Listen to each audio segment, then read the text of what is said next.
July 1943, the Eastern Front. Hitler launches an unprecedented panzer blitzkrieg against Stalin's formidable Red Army. We were more and more convinced that we could do it. Two armored giants go turret to turret in the biggest tank battle in history.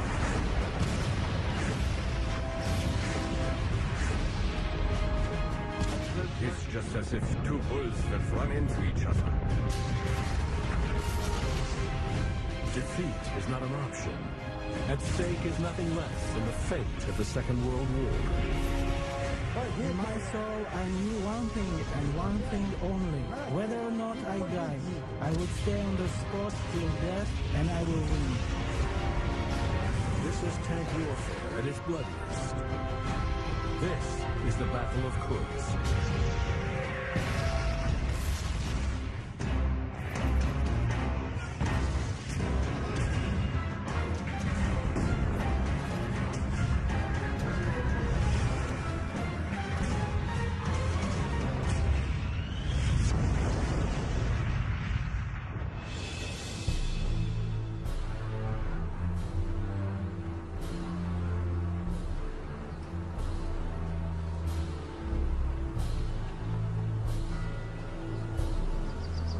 Brooding across the vast steppes of southern Russia, this bell tower stands guard over the killing fields of Prokhorovka. A sentinel at the epicenter of what was the biggest and bloodiest tank battle ever.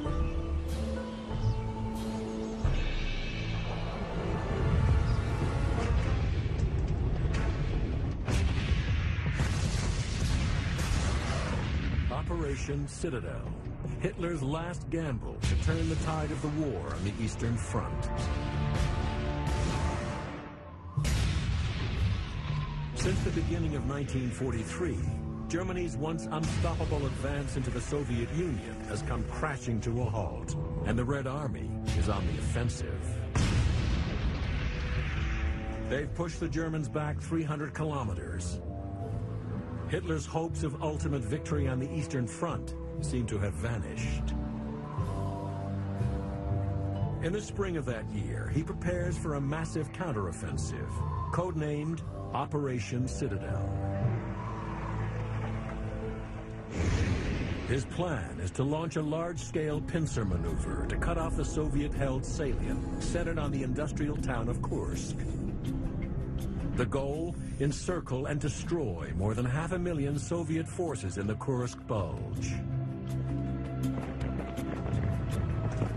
Leading the attack for the first time are the elite troops of Hitler's Praetorian Guard, 3 Panzer Grenadier divisions of the infamous SS, including the Death Heads.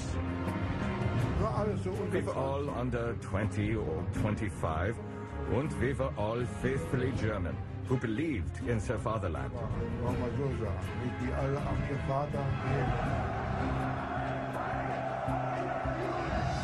To the attack, the Germans have amassed 780,000 men, close to 10,000 guns, and 2,500 tanks.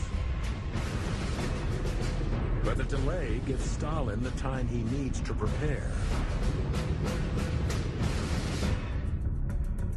His strategy is to build strength in depth. To meet the expected Panzer onslaught, they begin to lay mines, and thousands of conscripts dig anti-tank ditches and trenches. Their plan, to absorb wave after wave of attacks and bleed the German blitzkrieg dry. In my soul, I knew one thing and one thing only. Whether or not I die, I would stay on the spot till death, and I will win. I would only be in one mood, to kill as many Germans as possible. To meet the impending German attack, the Soviets mobilize almost 2 million men, 25,000 guns, and more than 5,000 tanks. The Soviet war machine goes into overdrive in the months leading up to the battle. What the T-34s may lack in firepower compared to the newer German rivals, they'll make up for in sheer scale of numbers. And we had many of those tanks. Many.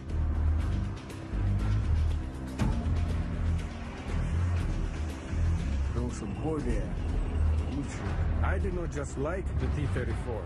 I was in love with the T-34. Why? Because there was no tank out there that was better.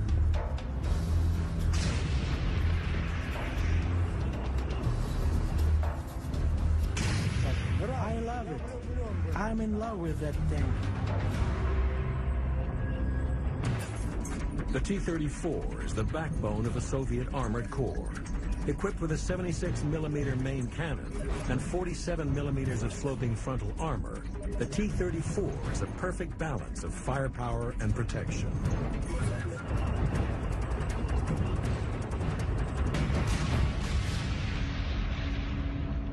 By the early summer of 1943, the Red Army has dug in thousands of tanks, and across the vast Kursk salient, they've laid more than 400,000 mines and have prepared over 4,000 kilometers of trenches.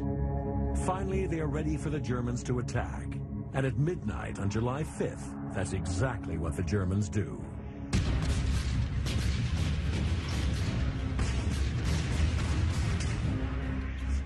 What happened was a sea of fire, constant shooting, constant explosions.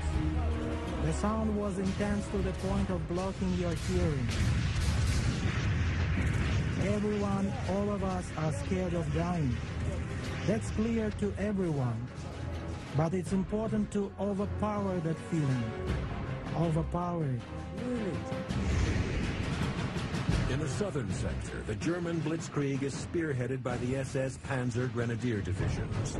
Their mission to drive straight through the Soviet defensive lines to Kursk, their right flank protected by the 3rd Panzer Corps, whose first objective is to secure a vital bridgehead across the Donets River, and to do it at first light in the face of murderous fire.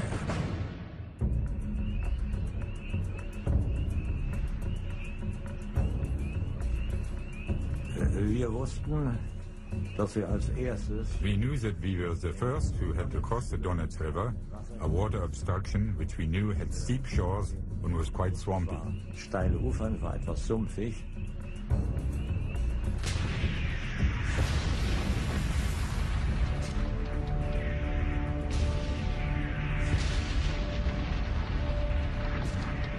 In front of us were the infantry and the sappers, who had already crossed the river and who had suffered a lot of losses.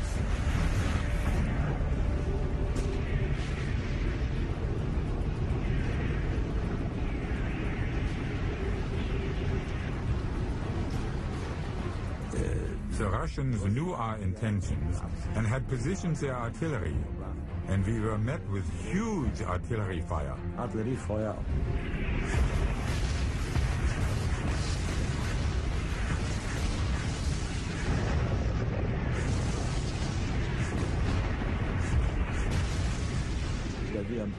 In the tank, we closed our hatches and we were safe.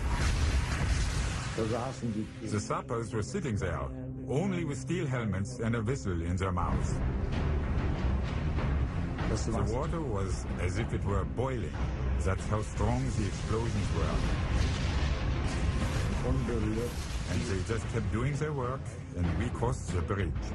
That was no problem.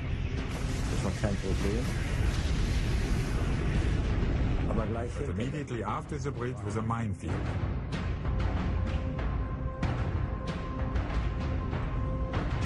There were anti-personnel mines that couldn't harm the tanks. They simply shattered. But the infantry wasn't able to follow us anymore. Our second company was to our right side, and they drove over a field of anti-tank mines. And the tracks of all 10 or 12 Tigers got damaged, and the tanks couldn't continue.